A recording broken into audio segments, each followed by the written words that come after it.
Hello, BookTube. I'm Shawn the Book Maniac. Welcome back to my channel. I am here with a panoply of very special guests for a very special video. This Zoom chat is about year-end and New Year's nerdy bookish stuff, rituals, traditions, all that good stuff. And let me introduce the panel, the panoply, three of my bookish besties. First off, I think it's to my left. That's how it looks on my screen. I don't know what it's going to look like on the video, but to my left is Lindy from Edmonton, Alberta.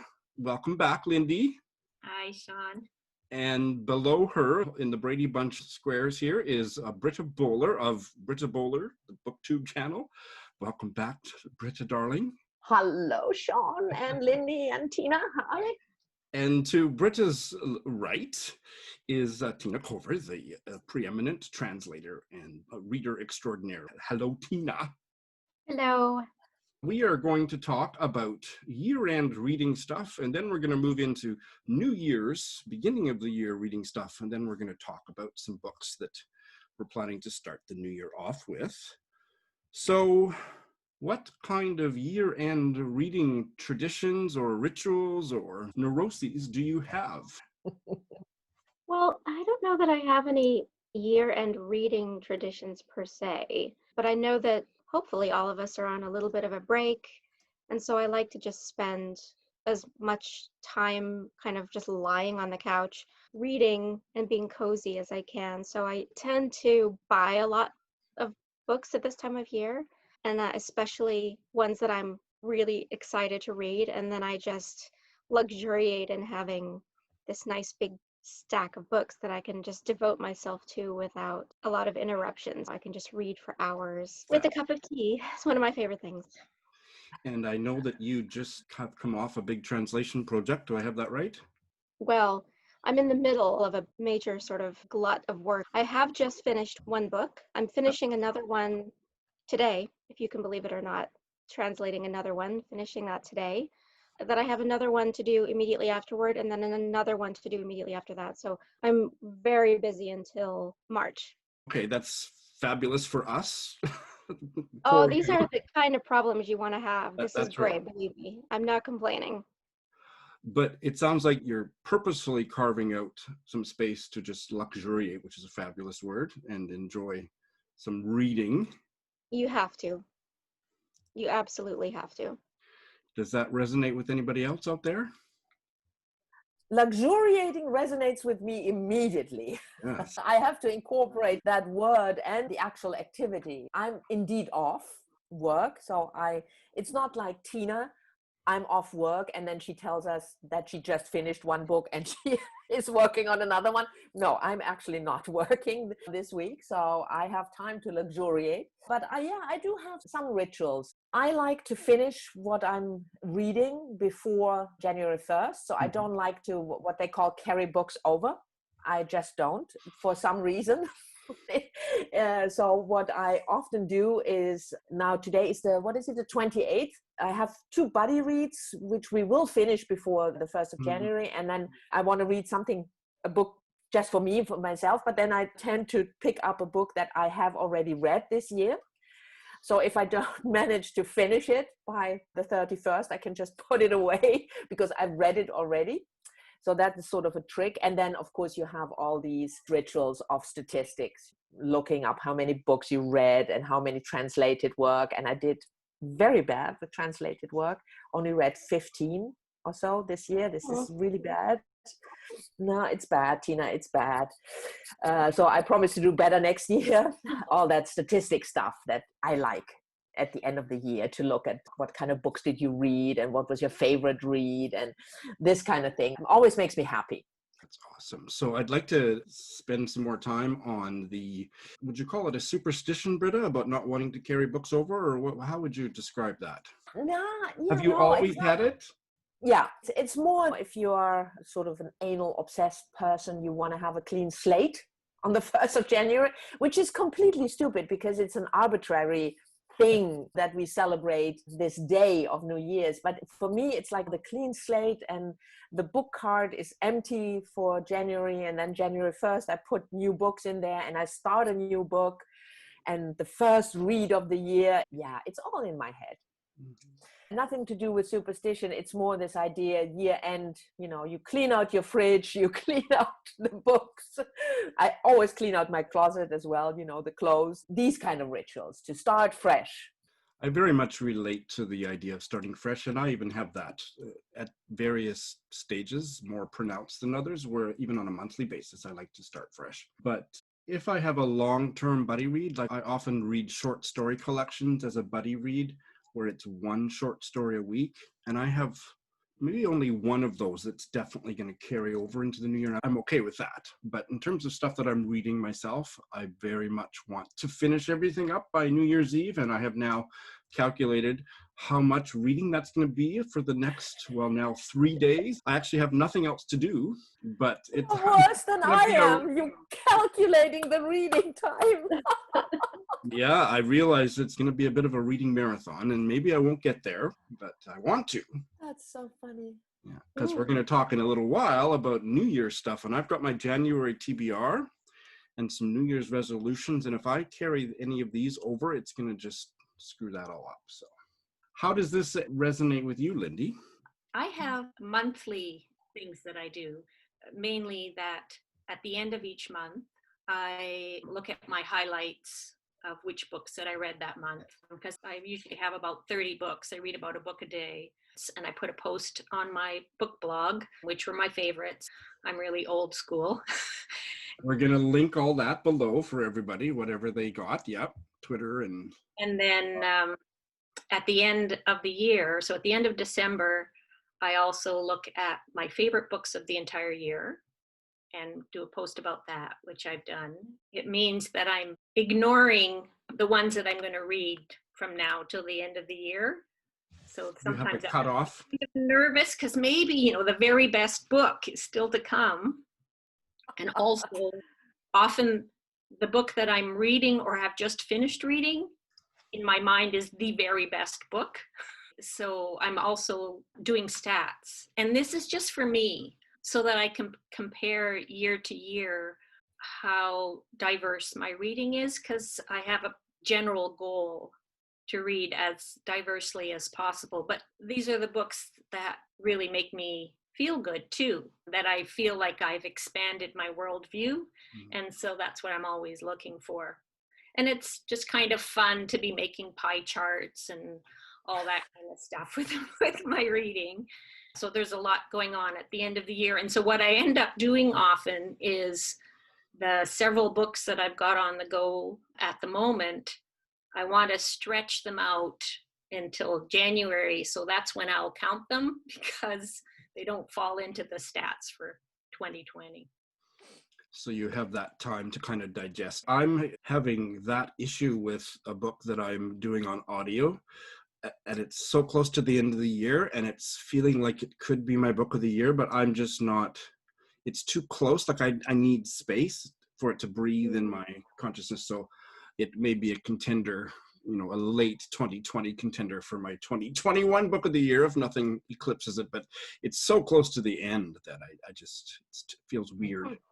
So I want to see if Britta has different stats or different take on stats, and then see what Tina thinks of all this. I love doing the stats, but just like you said, Lindy, just for myself. I keep a Goodreads page. That's because it's handy to have all the shelves and what to read and, to keep track of books.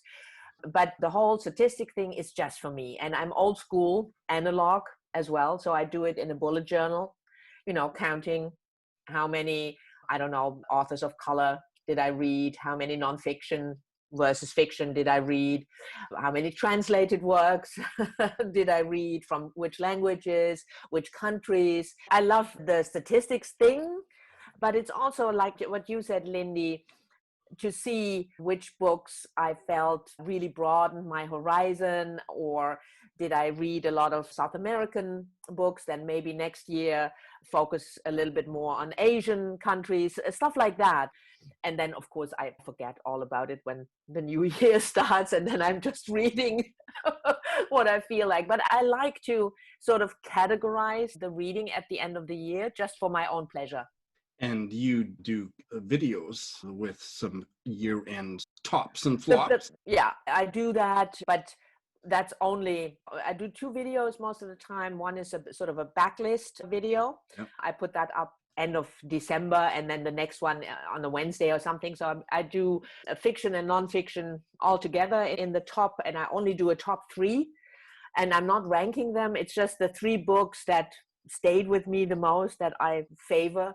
And I do the same for new releases. At least I do this year, because I made a conscious effort to read at least 2 or 3 new releases a month. So I didn't want to mix that up, but that's all I do statistic wise on YouTube. I just give it a sort of top 3 and a flop also. I always do flops because people love, for some reason, they love also the not so successful reads. I just don't understand that at all, Britta. My main end of year ritual, I'm not someone that does all those stats. I think it's fascinating, and I think I used to do it at least on a monthly basis, track how diverse my reading was and this and that, and I've stopped because I just kind of got myself into the habit of just doing it, and I don't need to track it particularly. But I track how many books I read in a year, and I choose not to give the number out on BookTube, for example, because I just don't want to encourage that kind of competitive idea of how many books you read has any status in the BookTube community.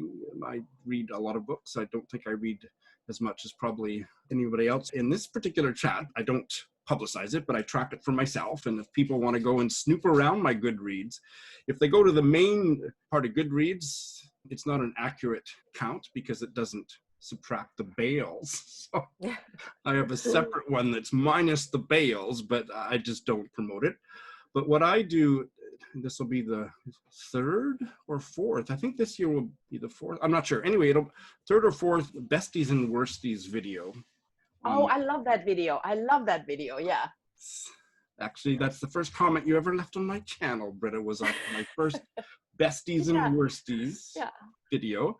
And I talk about the best books and the worst books and the best opening paragraph and the best sex scene and the worst sex scene, and anything that idiosyncratically resonates with my reading personality. And I have a great time doing it, as long as I don't drink too much before I finish filming the video. One year I was a little bit iffy, but other than that, I don't have so many year-end rituals. How about you, Tina? These other lovely ladies were talking about stats and stuff. Do you do any of that, or do you have any other year-end stuff? No, it's incredible. I'm so impressed that people have the wherewithal to keep track of everything like this. And I read a lot of books in a year. I'm sure it's between 250 and 350 probably. I read a lot, but a lot of it, I will admit, I just sort of devour so quickly and then forget. I mean, as we all know, not every book you read stays with you. And as soon as I finish one, I'm generally like, okay, well, what's next? And even by the time I would think about maybe putting a rating up on Goodreads or whatever, I haven't done it. It's too late. I've forgotten. I mean, I'm one of those people that reads a book description on, let's say, Amazon, because I have a Kindle, and I'll be like, oh, that sounds great. And I'll click to buy it. And it turns out I bought it 3 years ago and have read it, but I've forgotten. That sounds like a lot like my love life in the 90s. Well, that's a different chat, I think. I think we'll have to revisit that topic. Maybe save it for your autobiography. Besties and worsties. Yes. But yeah, no, I don't do anything like that, but I love watching other people's, and I always come away with some additions to my TBR list. And quite often somebody will be like, well, this was just absolutely terrible. And it's such a relief because I will have thought so too. And especially when a book is really a popular one or one that's been hyped up a lot. And then if I read it and I just think it's terrible, and I'm just like, oh God, maybe it's just me, maybe it's just me. And then when I hear that other people have felt the same way and are articulating why the book was bad, it's just so validating. It's good to hear, because those are important conversations too.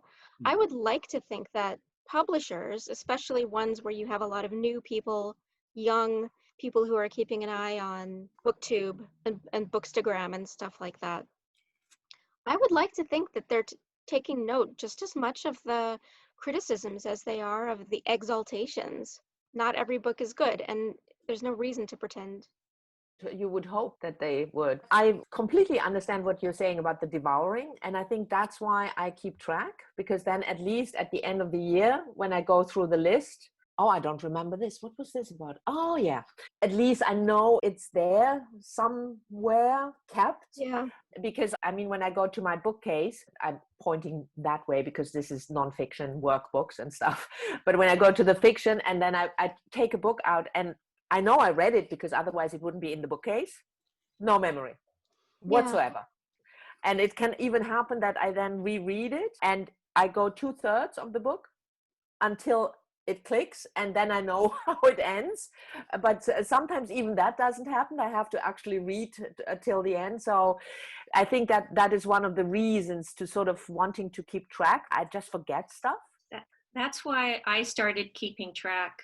Way back in 1993, I started keeping a book journal because what I found was I worked at the public library. I'm retired now. And I would talk to people about books, but I could remember everything that happened in the book, but not the title and not the author. So by keeping a book journal, it just helped fix that in my mind. And plus I would look back through it to refresh my memory. And then in about 2009, I started doing it electronically with Shelfari. And then when that died, shifted to Goodreads. And the monthly review also is part of that, helping to fix things in my memory. So yeah, it really does help to write it down in some way. Plus, with electronic, I can use, I think I have about 225 different shelves in Goodreads. And so it's easy for me to sort. You know, I remember that it was written by a woman and that it was science fiction and that it was Canadian, and I can pull it up that way. I guess that's kind of a librarian thing too, all that categorizing. Yeah. Fabulous. I think that as a booktuber, and I do a lot of reviews, and even books that I don't review, I talk about them in my Friday reads, and I have in the past written Goodreads reviews, although I've gotten away from that. All of those activities imprint the book more deeply, and even if I don't remember the details of how I thought, I have a place to go back and check, like you guys said. So just before we move on from end of year to new year, I wanted to ask Tina if you're planning to finish all these books you're luxuriating in by the end of 2020, or whether you're carrying them over. Oh, I mean, I don't have any rules either way, really. I have a feeling I will finish most of them, but it's arbitrary because my TBR stack, my virtual TBR pile is so big that just where I cut it off is completely arbitrary. There's no particular point that I want to have gotten to by the new year. So you don't have that sense of... No, this is all kind of a revelation for me. I just read like a wild animal. I just tear through everything. I don't have any rules or rituals. I kind of feel like I should now. No, I don't think you should, but it's just interesting to compare notes. Oh yeah, no, it's fascinating. I'm loving this. Yeah. I don't think I ever thought of it until I got active on Bookish social media. I think I started out on Litzy, and that's how Lindy and I met. And it was only at that point that I started to read more than one book at the same time and write reviews, and got into wanting to finish books on a monthly basis and certainly on a yearly basis, but it never occurred to me before that. So me neither. Yeah. I have no idea how many books I read in a month or a year before I became active in YouTube book community and then Goodreads and things like that. It never even occurred to me that that would be a thing to do, to count books. Here's a question. Do you think that makes you read more or read differently if you keep track this way?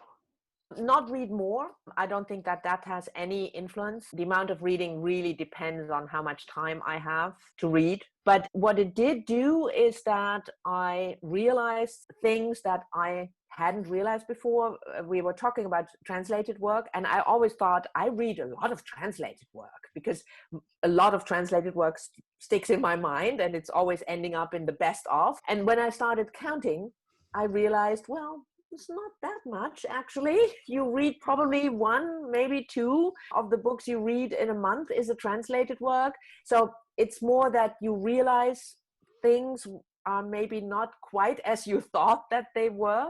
And that helped me then focus on certain aspects, because I think it expands your mind if you read authors from other countries that have been translated. And then I do a more of a conscious effort to increase the number. So in that sense, it influenced what I'm reading, but not the amount in general. What do you think, Lindy? I don't think that it influences amount either. One thing I like about Litzy is my personal goal to write a review of everything that I read. It does help to think more about the book and what the author's intentions were and how it filters through my own head. And then it sticks more in my mind. So that's another memory thing. Like Britta, sometimes I'm surprised when I look back at my stats. I think, for example, I'm really curious this year about the Canadian content in my reading because I was a Shadow Giller juror this year for the first time. That meant reading a whole bunch of Canadian fiction and short stories. And I'm curious to see if it will have skewed compared to previous years, how much Canadian content there's been in my reading. So it's not so much numbers, but more about percentage, I guess. Distribution. Yeah. And a conscious effort about reading more women, female authors, stuff like that. But when I don't keep track, then I can have a completely wrong idea of my percentages of reading. And that helps me keep track and then also do something if I feel that I want to improve a certain area. That's a good segue to talking about the new year and any New Year's resolutions you might have as a nerdy, bookish person. Let's start with who's the nerdiest of the three? No, it's a tie. It's a tie. So let's be careful, Shawn. let's go alphabetically. Is that a safe choice, Britta? Okay, yeah, alphabetically. Well, we talked about translated fiction. So one of the things that I definitely want to pay more attention to and do more of an effort to read translated fiction. So I already have a Goodreads shelf with the 2021 releases, translated work. And whenever I come across something, I put it in there. And for the rest, I have a couple of things that I always do. I do the Reading Women Challenge. That's a podcast mainly, but they also have a website. They have 24 prompts. For instance, one of the prompts this year is read a book. The book cover is designed by a woman. Well, that is something that I never pay attention to, ever. Who designed the cover? I mean, I look whether I like the cover, but I don't pay attention to who designed it.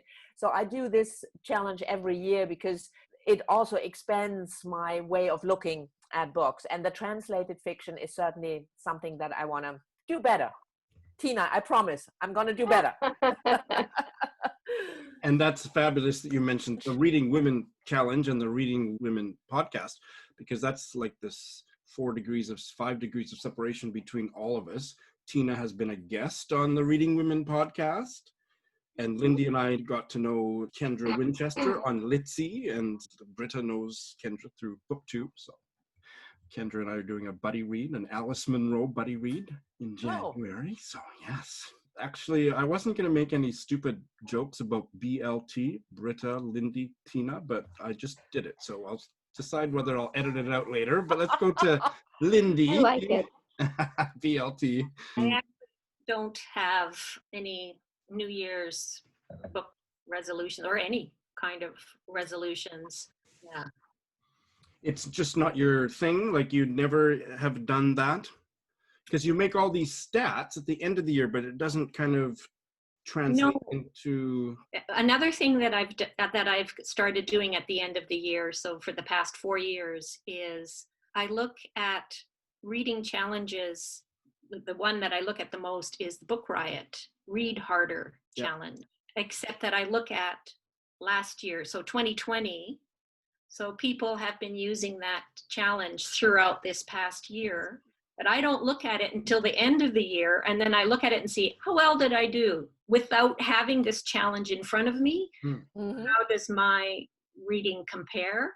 And so I just looked at it yesterday. I had something in every category, in some cases, 35 books in a category or 20 Wow. books in another category. The only one that I didn't have a single book that fit into the category was read a play by an author who's a person of color or queer.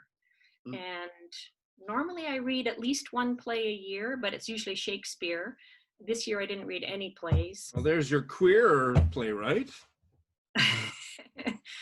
No, I didn't read any plays this year, but I thought, okay, if I'm really stretching things, I could count Interior Chinatown by Charles Yu, because it's kind of like a script in a way of, yeah, it's a stretch, but. I think you've done well. Tina, do you make bookish New Year's resolutions? No, I think any kind of resolution is kind of a recipe for, Failure? disappointing yourself. Yeah.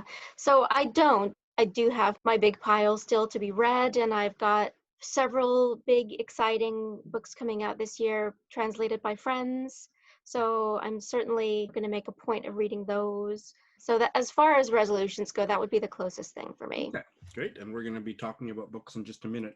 I have two bookish New Year's resolutions. One is I'm famous for bailing. I don't know if any of you have happened to notice that. And one of the reasons that I bail so much is because I have kind of an allergy about knowing too much about the book going in. I like to go into a book blind, to the point where I don't even like to read the synopsis on the back cover or on Goodreads. And I have decided, I'm still a little bit ambivalent about it, so I may abandon this New Year's resolution early in the year, but I am going to commit to reading the synopsis before buying the book, before starting to read the book. Because usually things like magical realism, which I can't stand, and ghosts in literature, a few pet peeves like that, probably reading the synopsis would take care of that, and I just wouldn't bother to buy it or even start to read it. So that's very tentative New Year's resolution. I still would prefer to just go in blind, and the money that I quote unquote waste by buying books that I just not Shawn books, it's just the cost of my reading peccadillos. But the one that I am much more attached to is I am a polyamorous reader. I'm always reading, on average during 2020, I have been reading at least a dozen, sometimes more like 18 books at the same time. And I have decided, Amazing. I don't know if it's amazing, Tina, I think it's out of control. Reading a bunch of books at the same time is really the optimal way for me to read, but I am going to pare it way down in 2020 to a maximum of 6. So that's my really solid New Year's resolution. Now I have some wiggle room in that buddy reads where I'm reading a short story a week. I'm not counting, and I'm not counting audiobooks that I'm listening to when I'm just out walking.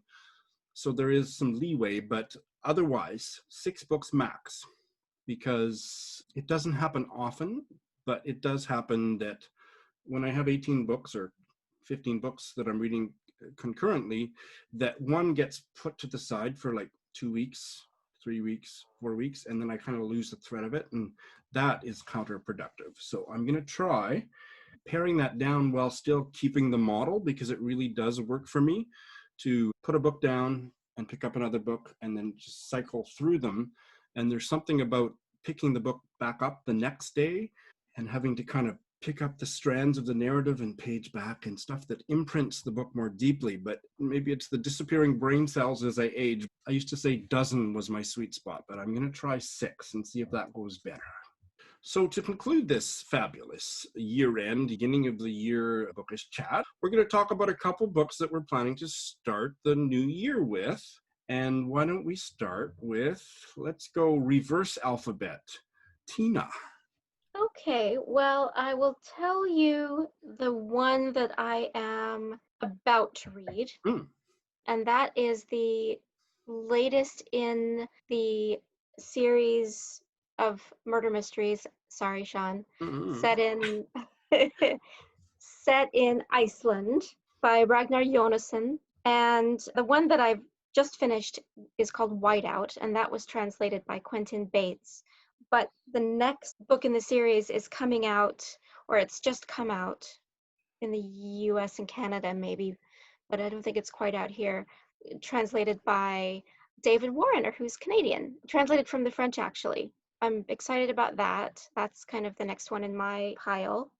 Let me just tell you one more because it's very exciting. Great. Jonathan Stroud has a new series coming out, and I don't know if any of you have read Jonathan Stroud. Yeah, okay, he's incredible, right? I mean, the Lockwood and Company series is one of my favorite series ever. And Shawn, you would hate it because they're not only are they mysteries, it's all about ghosts. Oh, So yeah. you would absolutely loathe the series, but he is the most wonderful writer, such a good writer, and he's got a new series starting in 2021, which is going to be sort of Old West supernatural. Okay. Yep. And so it's called The Outlaws Scarlet and Brown, and the first one comes out in April. So I've already pre-ordered my copy, and I'm super psyched. Oh, that's fabulous. And I saw lots of facial and other reactions. So please, ladies, chime in on Tina's books. I saw Lindy going like this. So Yeah, I didn't know that Stroud had a new series coming out. It sounds fantastic. I'm looking forward to it too. Ghosts, Outlaws, West. I didn't know that either. I didn't know that he had a new series. So fantastic. I have a few slots reserved for male writers every year. Not many, but a couple. So he's going into one of those. That's for sure. Yeah. you heard it here So- first on Shawn the Book Maniac. Britta's going to read a male writer.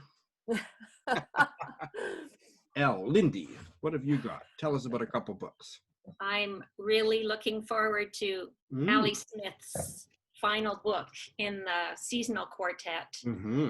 Allie Smith is one of those authors that I will read everything that she writes. Even if it's a book a year, it's not fast enough for me. And I have this weird habit of when I know that there's not going to be another one, I hold off. And that's what I've been doing with summer. Number one, I was waiting for it from the library and I decided it's going to take too long. So I bought my own copy and I still haven't read it. But I've decided that that's going to be my January 1st. I'm going to treat myself. And another one that I'm really looking forward to is Hench, which is a thriller, and it's about an office assistant working for a monster. So that sounds like my life. But yeah, it sounds really different. That's one of the things that I'm always looking for in books, is something that's a bit different. I love unique voices. I love different takes on the world, which is one of the reasons why I love science fiction. I would say this kind of falls into the science fiction category. I like when there's ideas that stimulate my own thinking. So I'm not familiar at all with that author of that last book. So Natalie Zena Walshotz is the author. She's actually a game designer from Toronto. Wow. Okay, wow. Haven't heard of her either, no. Yeah. And has she written books before? I have no idea. Oh, okay. Unlike you, I do spend a lot of time reading reviews and synopses, and I usually have a really good idea if I'm going to like a book or not before I start reading it, which is probably one of the reasons why my average rating on Goodreads is 4 stars, because I can usually tell if it's something that I'm not going to like. Do you remember, how did you find out about this book or this writer originally? It wasn't on my channel. No, it wasn't. I've heard about it from several places. Most recently, I saw it on the Glass Bookshop website. They're an Edmonton bookstore that has a great online catalog, and it was under Queerest of the Queer category. So I'm suspecting there'll be queer content too. I think that's a good question. It's fair assumption, yeah. One of the co-owners of that shop, what is his name? Jason Purcell is one of them. Purcell. He is a former booktuber. Yeah. Britta, what have you got on your TBR for the beginning of the year? Well, as you probably, at least you, Shawn, for sure know, I hardly ever read graphic novels. So I try to start every year with a graphic novel so that I at least read one. And in January, I will read this one, Red Rosa by Kate Evans, which is a graphic novel. Yeah, and then you have text. Fantastic. A graphic novel about the life of Rosa Luxemburg. I really admire Rosa Luxemburg, and I found this and I thought, okay, there I have my graphic novel. And the other one is, of course, a translated work, Waiting for Tomorrow by Natasha Apena, translated from the French by Jeffrey Strawn. And she's a Mauritian writer, and I don't know much about the book, but I loved her previous novel. And I picked this for a Reading Women challenge because the cover was designed by a woman. So I have this challenge done as well. So those are my the first two reads of January. What was the other novel by her that you read? The Last Brother. And she's always pretty dark in her stories. I have no idea whether this one will be as dark as The Last Brother, but we'll see. I will quickly tell you about two of mine. This is an Indian novel from the 1990s, Trying to Grow by Firdaus Kanga. Firdaus Kanga is a Parsi writer, and I have talked about him on a page 112 tag recently, but I'm just excited to proselytize on his behalf because this book is out of print. So he is a gay disabled Parsi writer from India. And this book, Trying to Grow, was made into a movie, which I saw about 15 years ago and really loved. The movie is called Sixth Happiness, and he plays himself in the movie. He was born or developed a particular medical condition, osteogenesis imperfecta. Have anybody heard of that? It's a brittle bone disease that makes your bones brittle, and in the most extreme cases causes you to be a shorter person, and he has the most extreme version. So he is very short and just an amazing person, and this is his autobiographical novel that was made into the movie called Sixth Happiness, which I loved, but I had never read the book. I was talking about it with Jyotsna of Jyotsna's Bookscapades, a Mumbai-based booktuber. She's lovely. I'll put a link to our Zoom chat. And I mentioned it to her, and she didn't know about him. He lives in Bombay. And so we're buddy reading this in January. Fabulous. It's so fabulous. And it's out of print, so I ordered it from a marketplace seller, and it arrived. It's signed by the author. Oh. Wow. Yeah. And the cover is beautiful too. Cover is beautiful, yeah. It's a really good condition that's used hardcover. There is Firdaus Kanga. I'm really stoked to dive into this one. And more briefly, one of my favorite authors, and I share this as a favorite with at least Lindy and Britta, but who knows? Let's see if we can go 3 for 3 with Tina, the Canadian writer Helen Humphries, and her most recent novel, Rabbitfoot Bill. I think Lindy has read this, haven't you? Yeah. This is her latest novel, and it is set in Saskatchewan in 1947, and it is about a violent crime in small town Saskatchewan based on a true story. Have I got that right, Lindy? Mm-hmm. I don't. Well, that sounds great. Yeah, it's not a mystery, I hope. No. Okay, good. I'm going to be reading it. Helen Humphries, there's a gift chain here. Lindy gave me a copy of her novella, The Lost Garden. The Lost Garden, and it's become one of my all-time favorite novels. And then I got a copy and sent it to Britta as a gift, and I think you loved it too, didn't you, Britta? Absolutely, yeah. All right. So Tina, is Helen Humphries on your radar? She is now. She is now, great. Absolutely. Very good. Tina, since you like nonfiction, Helen Humphries has written Ghost Orchard, and it's about apples. The history Right. of apples or something. Oh, Yeah. oh, that's super interesting. Then another one of her books, The Frozen Thames, the publisher called it nonfiction, although Helen herself says it's just because it was a nonfiction editor that wanted to work with her. Oh, okay. What she's done is she's created these vignettes from history of all the different times that the Thames has frozen. It rings a bell. I think I might have at least heard of it. I certainly haven't read it, but that It's also wonderful. sounds it. I read The Ghost Orchard for Nonfiction November and really, really enjoyed it. It was awesome. Okay. Well, I'm sold. She lived in the UK for, She was born there. she was born there. Okay. But Okay. now she lives in Kingston, Ontario. Yeah. So this has been a fabulous year-end, beginning of the year discussion. And I think that even if we didn't have New Year's resolutions at the beginning of this chat, we all have a swollen TBR as a result of the chat, which is a fabulous kind of New Year's resolution to have. So I would Absolutely. Yes. I would like to give warm New Year's thanks to my BLT besties here, Britta, Bowler, Lindy, and Tina. Thank you so much. Thank you, Shawn. It Thank was you. fabulous. It's been really fun. And Happy New Year. And Happy New Year to Yes. you all. Tina and Lindy, how do you say Happy New Year in French? The bonne année.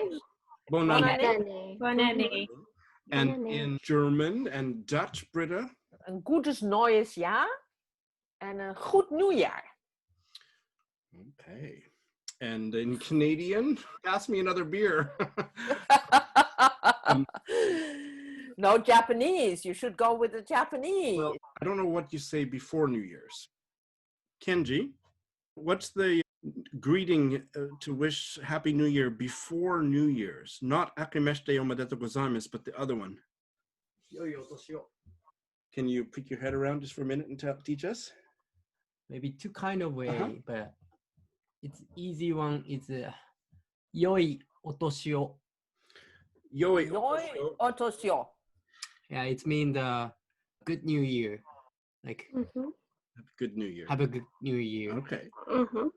Yoi otusho. Yoi otosyo. Yoi otoshi o. And then after New Year's, it's omedetou akimeshite gozaimasu, right? Opposite. Oh, I mangled it. Say it. 明けましておめでとうございます。 Akimeshite omedetou gozaimasu. The second part is kotoshi mo yoroshiku onegaishimasu. Yeah. Which is Happy New Year. Let's get along well this year also. Oh, yes, Fantastic. please. Yeah, that's fantastic. Yes, yes, yes, please. Yes, please. Yeah. So there you go. Book 2 people, thanks for watching.